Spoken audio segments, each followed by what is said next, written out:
ताज hotel Bombay में ऐसी पहली बिल्डिंग थी जिसे इलेक्ट्रिसिटी प्रोवाइड की गई। इस होटल ने मेहमानों के लिए अपने दरवाजे पहली बार 16 दिसंबर 1902 के दिन खोले थे। इस होटल में बहुत सारी ऐसी चीजें यूज की गई जो कि इंडियन हॉस्पिटैलिटी इंडस्ट्री में पहली बार यूज हुई थी। बहुत सारे लोगों का ऐसा मानना था कि जमशेदजी टाटा ने बदले के लिए इस ताज होटल का निर्माण किया। लेकिन अब ताज होटल की हिस्ट्री का सबसे काला दिन यानी कि सबसे ब्लैक दिन आता है 26/11 को।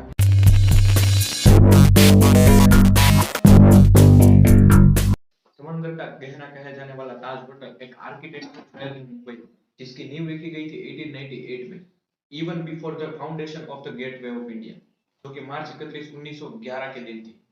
ताज होटल गेटवे ऑफ इंडिया के बाजू में कोलाबा में लोकेटेड है, जो कि गेटवे ऑफ इंडिया के फाउंडेशन से पहले बॉम्बे की पहली साइट हुआ करती थी। ताज होटल बॉम्बे में ऐसी पहली बिल्डिंग थी जिसे इलेक्ट्रिसिटी प्रोवाइड की गई। ताज होटल बनने से पहले बॉम्बे में ऐसी कोई भी बिल्डिंग नहीं थी जिसमें इलेक्ट्रिसिटी हो, और इस होटल ने मेहमानों के लिए अपने दरवाजे पहली बार 16 दिसंबर 1902 के दिन खोले थे। एक टाइम पर ऐसा माना जाता था कि जमशेदजी टाटा जब वॉटसन होटल में एंट्री लेने गए तब उसे रोक दिया क्योंकि वॉटसन होटल इंडियन और डॉग्स के लिए अलाउड नहीं थी, वो सिर्फ गोरे लोगों तक रिस्ट्रिक्टेड थी। तो बहुत सारे लोगों का ऐसा मानना था कि जमशेदजी टाटा ने बदले के लिए इस ताज होटल का निर्माण किया, जबकि बहुत सारे लोग और बहुत सारे कमेंटेटर्स की ये भी बिलीफ है कि जमशेदजी टाटा ने बॉम्बे के लोगों को, इस देश के लोगों को एक रॉयल एक्सपीरियंस देने के लिए इस होटल का निर्माण किया। इस ताज होटल के प्रोजेक्ट में ओरिजिनली इंडियन आर्किटेक्ट थे सीताराम खांडेराव वैद्य और डीएन मिर्जा। हालांकि इसे कंप्लीटेड किया गया था एक इंग्लिश इंजीनियर डब्ल्यू.एच. चैम्बर्स के द्वारा।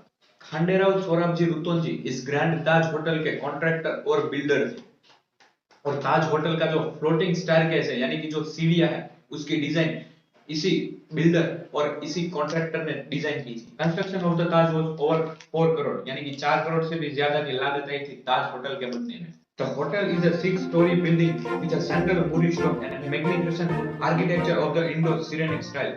इस रॉयल पैलेशियल बिल्डिंग को एक विक्टोरियन गोथिक शैली में बनाया गया और इसके रूफ को, इसके छत को एडवर्डियन टचेस किया गया।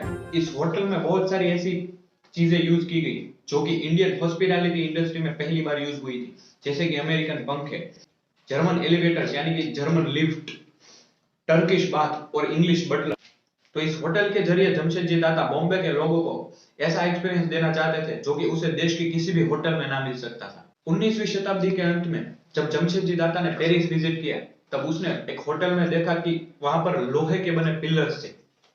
यूजुअली हमारे होटल्स में या फिर हमारे घरों में जो पिलर्स यूज किए गए, जो पिलर्स होते हैं वो या तो सीमेंट के या फिर ईंटों के बने होते हैं, लेकिन उस होटल में जमशेदजी टाटा ने लोहे के, आयरन के बने पिलर देखे। वापस आते ही तुरंत उन्होंने ऐसे 10 पिलर्स का ऑर्डर दे दिया इस ताज होटल के कंस्ट्रक्शन के लिए, और 100 साल के बाद आज भी ये पिलर्स ताज होटल के बॉलरूम में उसी कंडीशन में स्थित है। बहुत सारे लोग ये नहीं जानते होंगे, लेकिन पहले वर्ल्ड वॉर में 1914 से लेकर 1918 के बीच में इस ताज होटल को 600 बेड के हॉस्पिटल में कन्वर्ट कर दिया था। इंडिपेंडेंस इंडिया की टाटा इंडस्ट्रीज के लिए पहली स्पीच भी इसी होटल में तैयार की गई थी। लेकिन अब ताज होटल की हिस्ट्री का सबसे काला दिन यानी कि सबसे ब्लैक दिन आता है 26/11 को।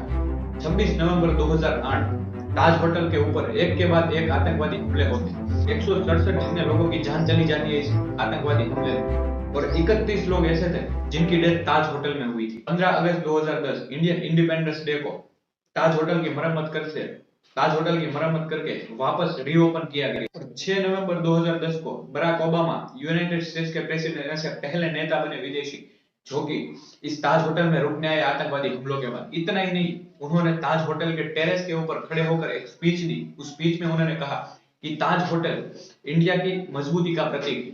It is the symbol of the strength and the resilience of the Indian people.